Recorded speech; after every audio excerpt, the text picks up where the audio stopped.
जय हिंद दोस्तों, यदि आप क्लास 10th में पढ़ते हैं और 4 मार्च 2025 को विज्ञान का पेपर देने वाले हैं तो यह वीडियो काफी इंपॉर्टेंट है आप लोगों के लिए, क्योंकि इस वीडियो में लेकर आया हूं 822 बीडब्ल्यू कोड का विज्ञान का एक बहुत ही वायरल पेपर जो कि 4 मार्च को आपको देखने को मिलेगा। देखिए, पूर्णांक आपका 70 नंबर का है, समय आपके पास 3 घंटे 15 मिनट है। यहाँ पे आपको अपना अनुक्रमांक भरना है, यहाँ पे आपको अपना नाम भरना है। तो आप लोग एडमिट कार्ड जरूर लेकर जाएंगे और जरूरी नहीं कि 822 बीडब्ल्यू वाले ही देखें, जिसका कोड सीबी सीए और बीवाई भी है वो भी इस वीडियो को देख सकते हैं, क्योंकि सेट बदल बदल के आपके क्वेश्चन पेपर जाते रहते हैं। इसीलिए आप लोग मैं 7 सेट करा रहा हूं और उन 7 सेटों को आप देखकर चले जाते हैं तो एक भी क्वेश्चन आप लोग का बाहर नहीं जाएगा। ठीक है, तो ये बीडब्ल्यू कोड काफी इंपॉर्टेंट है, ये सभी बच्चों के लिए है, चाहे आप किसी भी कोड का देख रहे हो। ठीक है, चलिए अब हम शुरू करते हैं। यहां पे देखिए, प्रारंभ के 15 मिनट परीक्षार्थियों को प्रश्न पत्र पढ़ने के लिए निर्धारित है और प्रश्न पत्र 2 खंडों, खंड अ और खंड ब में विभाजित है। ठीक है, खंड अ में और खंड ब में आपके 3 उपभाग हैं। ठीक है, आपके उपभाग 1 है, उपभाग 2 है और उपभाग 3 है, यानी कि 3 उपभागों में बटा हुआ है। जैसा कि आपको बता दूं कि फिजिक्स, केमिस्ट्री, बायोलॉजी आपका होता है पूरे विज्ञान में, इसीलिए 3 उपभाग बनाए गए हैं। पहले आपका फिजिक्स होगा, फिर आपकी केमिस्ट्री होगी, फिर आपका विज्ञान होगा, मतलब कि जीव विज्ञान होगा। ठीक है, इसके आगे देखिए दिया कि प्रश्न पत्र के खंड अ में आपके बहुविकल्पी प्रश्न हैं, जिनमें सही विकल्प का चयन करके ओएमआर उत्तरक पत्रक पर नीले अथवा काले बॉल पॉइंट पेन से सही विकल्प वाले गोले को पूर्ण रूप से काला करना है। ठीक है, ओएमआर उत्तर पत्रक पर उत्तर देने के पश्चात उसे काटे नहीं तथा इरेजर अथवा व्हाइटनर का प्रयोग न करें। ठीक है, खंड अ में आपके बहुविकल्पी प्रश्नों हेतु प्रत्येक प्रश्न 1 अंक के लिए निर्धारित है और खंड ब में आपके वर्णनात्मक प्रश्न है। ठीक है, अब दिया कि प्रत्येक प्रश्न के सम्मुख उनके अंक निर्धारित कर दिए गए हैं, जैसे कि खंड ब में आपके प्रत्येक उपभाग के सभी प्रश्न आपको एक साथ हल करना आवश्यक है। ठीक है, और दिया कि प्रत्येक उपभाग नए पृष्ठ से आरंभ कीजिए। ठीक है, और सभी प्रश्न क्या है आपके अनिवार्य हैं। तो चलिए अब हम शुरू करते हैं, आपको मैंने निर्देश बता दिया और हम देख रहे हैं सोल्यूशन 822 बीडब्ल्यू कोड का। ठीक है, तो सभी बच्चे अलर्ट होकर इस वीडियो को देखेंगे और पूरा एंड तक जरूर देखेंगे। ठीक है, ताकि आपका 70 में 70 नंबर क्लियर हो जाए। अब यहाँ पे देखिए आपका उपखंड क है यहाँ पे, और पहला क्वेश्चन देखिए क्या बोल रहा है। बोल रहा है कि किसी भी लेंस की क्षमता की इकाई होती है, यानी कि किसी भी लेंस की क्षमता की इकाई क्या होती है, क्या मीटर होती है, मीटर प्रति सेकंड स्क्वायर होती है, या फिर मीटर प्रति सेकंड होती है, या फिर इनमें से कोई नहीं। तो मैं आपको बता दूं कि जो आपके लेंस की क्षमता की इकाई होती है वो डायोप्टर होती है। ठीक है, आपका ये तीनों ऑप्शन क्या है, गलत है, यानी कि इनमें से कोई नहीं बिल्कुल राइट ऑप्शन है, क्योंकि लेंस की क्षमता की इकाई क्या होती है, डायोप्टर होती है, लेकिन डायोप्टर आपका ऑप्शन में नहीं है, तो इसलिए हम क्या करेंगे, इनमें से कोई नहीं, यानी कि डी वाला ऑप्शन क्या हम लोग का बिल्कुल राइट है। चलिए हम 822 बीडब्ल्यू कोड का दूसरा प्रश्न देखते हैं और यहाँ पे देखिए दूसरा प्रश्न आप लोग का क्या बोल रहा है। दूसरा प्रश्न बोल रहा है कि किसी वस्तु का आभासी एवं बड़ा प्रतिबिंब बनाने के लिए वस्तु को किस स्थिति पर रखना होगा, यानी कोई वस्तु है जिसका आभासी और बड़ा प्रतिबिंब बनाना है। ठीक है, उसके लिए हमें वस्तु को कहां पे रखना होगा, क्या वक्रता केंद्र पर, या फिर वक्रता केंद्र और फोकस के बीच में, या फिर दर्पण के ध्रुव और फोकस के बीच में, या फिर इनमें से कोई नहीं। तो मैं आपको बता दूं कि दर्पण के ध्रुव और फोकस के बीच में, अगर जो आप अवतल दर्पण के बीच में, ठीक है, इसको रखते हैं इस स्थिति में, तो प्रतिबिंब आपका सबसे बड़ा प्राप्त होगा, यानी कि जो सी वाला ऑप्शन है बिल्कुल राइट है। यानी दर्पण के ध्रुव और फोकस के बीच में यदि आप वस्तु को रखते हैं तो आपको आभासी बड़ा प्रतिबिंब प्राप्त होगा। ठीक है, चलिए हम आगे बढ़ते हैं, तीसरा क्वेश्चन देखते हैं। तीसरा क्वेश्चन बोल रहा है कि एक श्वेत, ठीक है, एक श्वेत प्रकाश किरण जब किसी कांच से के त्रिकोणीय प्रिज्म से गुजरती है तब उसके रंगों में अलग अलग विक्षेपण होता है। सबसे अधिक विचलन किस रंग के लिए होता है, क्या लाल रंग के लिए, पीला रंग के लिए, हरा रंग के लिए, या फिर बैगनी रंग के लिए। तो बैगनी रंग के लिए सबसे अधिक विचलन होता है, किसके लिए, बैगनी रंग के लिए। ठीक है, इसके आगे हम देखते हैं, चौथा प्रश्न दिया है कि कब 4 विद्युत चालकों का समायोजन, ठीक है, कब 4 विद्युत चालकों का समायोजन बनाने पर उनका परिणामी प्रतिरोध न्यूनतम होता है। ठीक है, सभी को समांतर क्रम में जोड़ा जाए तब, या फिर सभी को श्रेणी क्रम में जोड़ा जाए तब, या फिर एक को श्रेणी क्रम में और 3 को समांतर क्रम में जोड़ा जाए तब, या फिर 2 को श्रेणी क्रम में और तथा शेष को 2 को समांतर क्रम में। तो नहीं, देखिए आपका ये वाला ऑप्शन बिल्कुल राइट है। जब सभी को समांतर क्रम में जोड़ा जाएगा तो जो परिणामी प्रतिरोध आएगा वो सबसे न्यूनतम होगा। क्या होगा, सबसे न्यूनतम होगा, यानी कि आपका ए वाला ऑप्शन बिल्कुल राइट है। अब देखिए पांचवा प्रश्न दिया है कि एम्पियर पर, ठीक है, एम्पियर इंटू सेकेंड किसका मात्रक है। तो देखिए आपका क्या होता है, विद्युत ऊर्जा का, या फिर विद्युत वाहक बल का, या फिर आवेश का, या फिर विद्युत धारा का। तो देखिए एम्पियर पर सेकेंड दिया है, तो आई बराबर क्या होता है आपका क्यू बाई टी होता है, और क्यू का मतलब क्या होता है आई इंटू टी। क्यू बराबर क्या होता है आई इंटू टी, आई का मतलब एम्पियर इंटू सेकेंड, यानी कि आवेश का मात्रक है। किसका मात्रक है, आवेश का। यहाँ पे सी वाला ऑप्शन आपका बिल्कुल राइट है, आवेश का।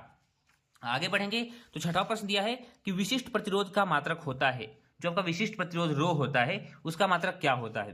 क्या ओम होता है, ओम मीटर होता है, ओम मीटर इनवर्स होता है, या फिर ओम मीटर स्क्वायर होता है? तो मैं आपको बता दूं कि ओम मीटर होता है। क्या होता है? ओम मीटर प्रतिरोध का, विशिष्ट प्रतिरोध का मात्रक होता है। क्या होता है? ओम मीटर। चलिए अब हम आगे बढ़ते हैं 7वें प्रश्न की तरफ। देखिए 7वां प्रश्न आप लोगों का बोल रहा है कि एक विद्युत धारावाही चालक के कारण, ठीक है, एक विद्युत धारावाही चालक है, उसके कारण उत्पन्न चुंबकीय क्षेत्र की दिशा ज्ञात करने के लिए निम्नलिखित में से किस नियम की सहायता लेते हैं? ठीक है, एक विद्युत धारावाही चालक है आपका, उसके कारण उत्पन्न जो चुंबकीय क्षेत्र है उसकी दिशा ज्ञात करने के लिए निम्नलिखित में से किस नियम की सहायता लेंगे? क्या फ्लेमिंग के दाएं हाथ के नियम का, या फिर फ्लेमिंग के बाएं हाथ के नियम का, या फिर दाहिने हाथ के अंगूठे का नियम, या फिर ओम का नियम? तो फ्लेमिंग के दाएं हाथ का नियम का प्रयोग करेंगे। किसके लिए? फ्लेमिंग के दाएं हाथ के नियम का प्रयोग। किस लिए? तो एक विद्युत धारावाही चालक के चारों ओर उत्पन्न होने वाले चुंबकीय क्षेत्र की दिशा ज्ञात करने के लिए। ठीक है, यानी कि ए वाला ऑप्शन आपका है, बिल्कुल आपका राइट है। अब देखिए केमिस्ट्री क्वेश्चन पे हम लोग आ गए उपखंड ख में। यहाँ से वीडियो को आप लोग बहुत ध्यान से रखेंगे क्योंकि बहुत सारे बच्चों को केमिस्ट्री में बहुत ज्यादा कंफ्यूजन होता है, तो मैं एक एक चीज एक्सप्लेन करके चलने वाला हूँ।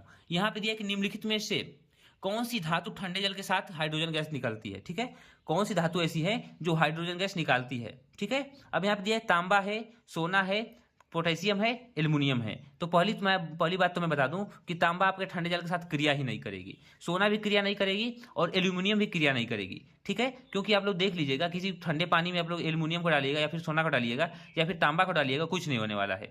लेकिन वहीं पे जो पोटेशियम है आपकी क्रिया कर लेगा। ठीक है, तो पोटेशियम क्या है आपका? बिल्कुल राइट ऑप्शन है। दिया है कि कौन सी धातु ठंडे जल के साथ हाइड्रोजन बनाती है, तो पोटेशियम आपकी बनाएगी, यानी कि सी वाला ऑप्शन आपका क्या है? बिल्कुल राइट है।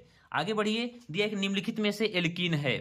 क्या? ट्रिपल बॉन्ड यानी कि CH, ट्रिपल बॉन्ड CH है एल्कीन, या फिर H2 C double bond CH2 है, या फिर CH3 single bond CH2 single bond CH3, या फिर CH3 ठीक है CH3 C triple bond CH। ठीक है, तो मैं आपको बता दूं एल्कीन, इन पूछा है, इन एन इन आइन होता है, तो जिसमें डबल बॉन्ड आपको दिख रहा है वो एल्कीन है। क्या है? एल्कीन है, यानी कि आपका बी वाला ऑप्शन क्या है? बिल्कुल राइट है। ठीक है, ये आपका क्या है? एल्कीन है। अब 10वां प्रश्न पूछा है कि 1 बिलियन लाल लिटमस पेपर को नीला कर देता है तो इसका पीएच मान संभवतः है, यानी कि एक आपका विलियन है, ठीक है, जो लाल लिटमस को क्या कर दे रहा है? नीला कर दे रहा है, तो इसका पीएच मान क्या होगा? तो देखिए जो क्षार होते हैं वो लाल लिटमस पेपर को नीला कर देते हैं, तो देखिए क्षार कौन सा होगा? तो जिसका पीएच 7 से अधिक होगा, यानी कि जो आपका 8 दिया है बिल्कुल राइट ऑप्शन है। ठीक है, 8 वाला बिल्कुल क्या है आपका? बिल्कुल सही उत्तर है। ठीक है, अब दिया 11वां प्रश्न कि क्लोरीन के अणु में आबंध पाया जाता है। क्या आयनिक आबंध पाया जाता है, या फिर एक सहसंयोजी आबंध पाया जाता है, या फिर द्विसहसंयोजी आबंध पाया जाता है, या फिर त्रिसहसंयोजी आबंध पाया जाता है? तो देखिए त्रिसहसंयोजी आबंध पाया जाता है क्लोरीन के अणुओं के बीच। ठीक है, अब यहाँ पे दिया कि जल को जीवाणु रहित बनाने के लिए, ठीक है, जल को जीवाणु रहित बनाने में उपयोगी पदार्थ है। क्या? धावन सोडा है, बेकिंग सोडा है, फिटकरी है, या फिर विरंजक चूड़ है? तो जल को जीवाणु रहित बनाने के लिए CaOCl2 यानी कि विरंजक चूड़ का हम लोग प्रयोग करते हैं। किसका करते हैं? विरंजक चूड़ का उपयोग करते हैं। इसको आप लोग याद कर दीजिए। देखिए 13 नंबर प्रश्न दिया है कि जिन अभिक्रियाओं में आयनों के विनिमय से नए आयन बनते हैं उन्हें कहा जाता है, यानी कि जिन अभिक्रियाओं में जो आपके आयन होते हैं उनके विनिमय से जो नए यौगिक बनते हैं उन्हें क्या कहा जाता है? तो प्रतिस्थापन अभिक्रिया, क्योंकि प्रतिस्थापन अभिक्रिया में एक वस्तु मतलब कि एक तत्व दूसरे तत्व को प्रतिस्थापित करके नया यौगिक बनाता है। ठीक है, आपका उभय अपघटन भी नहीं होगा, ना ही योगात्मक अभिक्रिया होगा, ना ही वियोजन होगा। आपका प्रतिस्थापन क्या है? बिल्कुल राइट ऑप्शन है। चलिए हम 14 नंबर प्रश्न देखते हैं। ठीक है, 822 EW का, ठीक है 822। ठीक है, अब यहाँ पे दिया है 14 नंबर प्रश्न कि पादप में जाइलम का कार्य होता है। पादप में जाइलम का कार्य क्या होता है? जल का वहन होता है, या फिर भोजन का वहन होता है, या फिर अमीनो अम्ल का वहन होता है, या फिर ऑक्सीजन का वहन होता है? तो पादपों में जाइलम का कार्य जल का वहन होता है। ठीक है, किसका वहन होता है? तो जल का वहन होता है। नेक्स्ट दिया कि आनुवांशिकता के प्रयोग के लिए मेंडल ने निम्नलिखित में से कौन से पौधे का चुनाव किया? कौन से पौधे का उपयोग किया? क्या टमाटर का, बैगन का, मटर का, सरसों का? तो आनुवांशिकता के प्रयोग के लिए मेंडल ने निम्नलिखित में से कौन से पौधे का उपयोग किया? तो मटर का, क्योंकि मटर एक वर्षीय पौधा है और मटर में आपके दो लैंगिक द्विरूपता पाई जाती है, यानी कि इसमें दोनों होते हैं, नर और मादा दोनों भी होते हैं एक ही फूल में, एक ही मतलब कि पौधे में। अब यहाँ पे दिया 16वां प्रश्न कि निम्नलिखित में से कौन मानव में मादा जनन तंत्र का भाग नहीं है? तो देखिए अंडाशय भी आपका मानव जनन तंत्र का भाग है, मादा जनन तंत्र का, गर्भाशय भी आपका मादा जनन तंत्र का भाग है, और यहाँ पे डिंब वाहिनी भी मादा जनन तंत्र का भाग है। लेकिन यहाँ पे जो आपका शुक्र वाहिका है वो पुरुष जनन तंत्र का भाग है, ठीक है। तो यहाँ पर आप बोल सकते हैं कि मादा जनन तंत्र का भाग कौन सा नहीं है, तो शुक्र वाहिका, यानी कि सी वाला ऑप्शन क्या है, बिल्कुल आपका राइट है, सी वाला। अब यहाँ पे 17 नंबर क्वेश्चन कि स्वपोषी पोषण के लिए आवश्यक है, यानी स्वपोषी पोषण के लिए क्या आवश्यक है, क्या कार्बन डाइऑक्साइड तथा जल है, या फिर क्लोरोफिल है, या फिर सूर्य का प्रकाश है, या फिर इनमें से कोई नहीं। तो स्वपोषी पोषण के लिए इन सभी चीजों की जरूरत पड़ती है, यानी कि इनमें से ये सभी, ठीक है। ये सभी आपका बिल्कुल क्या है, बिल्कुल राइट ऑप्शन है, इनमें से सभी। अब दिया है कि समजात अंगों का उदाहरण है, क्या हमारा हाथ तथा कुत्ते के अग्रपाद, या फिर हमारे दांत और हाथी के दांत, या फिर आलू एवं घास की ऊपरी भूस्तरी, या फिर इनमें से सभी। तो मैं आपको बता दूं समजात अंगों का उदाहरण हम लोग का है हमारा हाथ और कुत्ते का अग्रपाद, क्या है, समजात अंग का उदाहरण है, ठीक है। इसको आप लोग याद कर लेंगे, ए वाला ऑप्शन बिल्कुल राइट है। अब दिया है नेक्स्ट दिया कि अलैंगिक जनन मुकुलन द्वारा होता है। जो अलैंगिक जनन होता है वो मुकुलन द्वारा किसमें होता है, क्या अमीबा में होता है, ईस्ट में होता है, प्लाज्मोडियम में होता है, या फिर लेशमानिया में होता है। तो किसमें होता है, ईस्ट में होता है, किसमें, ईस्ट में। ईस्ट आपका बिल्कुल राइट उत्तर है। 20वां प्रश्न है कि प्राकृतिक वर्णवाद का प्रतिपादन किसने किया, ठीक है। जो प्राकृतिक वर्णवाद है उसका प्रतिपादन किसने किया था, तो प्राकृतिक वर्णवाद का प्रतिपादन डार्विन ने किया था, ठीक है। ना ही मॉर्गन होंगे, ना ही मेंडल होंगे, ना ही लैंडमार्क होंगे, आपके डार्विन होंगे। डार्विनवाद मतलब कि डार्विनवाद आप लोग पढ़ लेंगे, ठीक है। चलिए अब हम देखते हैं इसके दीर्घ उत्तरी प्रश्न। यहाँ से आप लोग वीडियो को ज़्यादा ध्यान से देखिएगा और अपनी कुर्सी की पेटी बांध लीजिए, क्योंकि मैं अब इसको उड़ाने वाला हूँ, ठीक है। तो इसको आप लोग बिल्कुल ध्यान से देखेंगे, ठीक है। मैं जो बताऊँगा बिल्कुल आपको उसी तरह करना है। अब देखिए, एक मोटर बाइक है, पीछे से आ रहे किसी अन्य वाहन को देखने के लिए 2 मीटर वक्रता त्रिज्या का एक उत्तल दर्पण लगा है। तो बाइक से पीछे, ठीक है, बाइक के पीछे से आ रहा वाहन कितनी दूरी मोटर बाइक से किसी समय 4 मीटर की है, ठीक है। तो गणना करके बताइए कि उसका प्रतिबिंब कितनी दूर पर बनेगा, ठीक है, कितनी दूरी पर और कहाँ दिखेगा। किरण आरेख भी बनाकर समझाइए। सिंपल दर्पण सूत्र है, देखिए आपको वक्रता त्रिज्या दे दिया है, वक्रता त्रिज्या दे दिया है और दूरी बता दी है, 4 मीटर की है, ठीक है। तो आपको समय बताना है कितना समय, कितनी समय 4 मीटर की है, तो गणना करके बताइए कि उसका प्रतिबिंब दर्पण से कितनी दूरी पे होगा, ठीक है। तो आप दर्पण सूत्र लगा के इसको आराम से निकाल सकते हैं। जिसको नहीं आएगा वो लोग कमेंट करेंगे, मैं इसको करा दूंगा नेक्स्ट वीडियो में, ठीक है। इसके बाद से दिया है कि एक प्रिज्म का कोण 60 डिग्री का तथा अल्पतम को विचलन कोण 38 डिग्री है, तो प्रिज्म के पदार्थ का पूर्णांक ज्ञात कीजिए। यहाँ पे देखिए आपको दिया है दोनों, अल्पतम विचलन कोण भी दिया है और प्रिज्म का विचलन कोण भी दिया है, ठीक है ना, प्रिज्म का कोण भी दिया है। तो कौन सा सूत्र लगाएंगे, लिम्डा मीन का मान आपको ज्ञात करना है, ठीक है। विचलन कोण है तो अपूर्णांक आपको ज्ञात करना है, n बराबर, ठीक है। तो आप प्रिज्म का सिंपल सूत्र लगाएंगे तो आपका हो जाएगा, ठीक है। इसके बाद से दिया है कि ओम का नियम, इसकी व्याख्या संबंधित विद्युत परिपथ बनाकर कीजिए और यह भी बताइए कि विद्युत चालक का प्रतिरोध किन बातों पर निर्भर करता है, यानी कि ओम के नियम को आपको सत्यापित करना है और इससे संबंधित परिपथ बनाकर आपको समझाना है कि किस प्रकार से यह मतलब जो प्रतिरोध होता है किन किन बातों पर निर्भर करता है। इसके आगे दिया है कि 3 प्रतिरोध 4 हैं, 6 हैं और 12 ओम हैं। इन्हें 22 वोल्ट की बैटरी से जोड़ने पर परिपथ में धारा का मान ज्ञात कीजिए। जबकि प्रतिरोधों को श्रेणी क्रम में जोड़ा गया हो तब, और प्रतिरोधों को समांतर क्रम में जोड़ा गया है तब बैटरी का आंतरिक प्रतिरोध नगण्य है, ठीक है।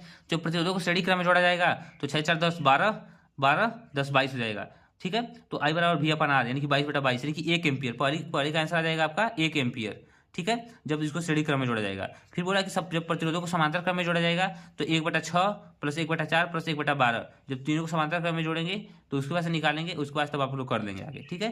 जिस तरह कंडीशन दिया उस हल करते जाएंगे तो हल हो जाएगा।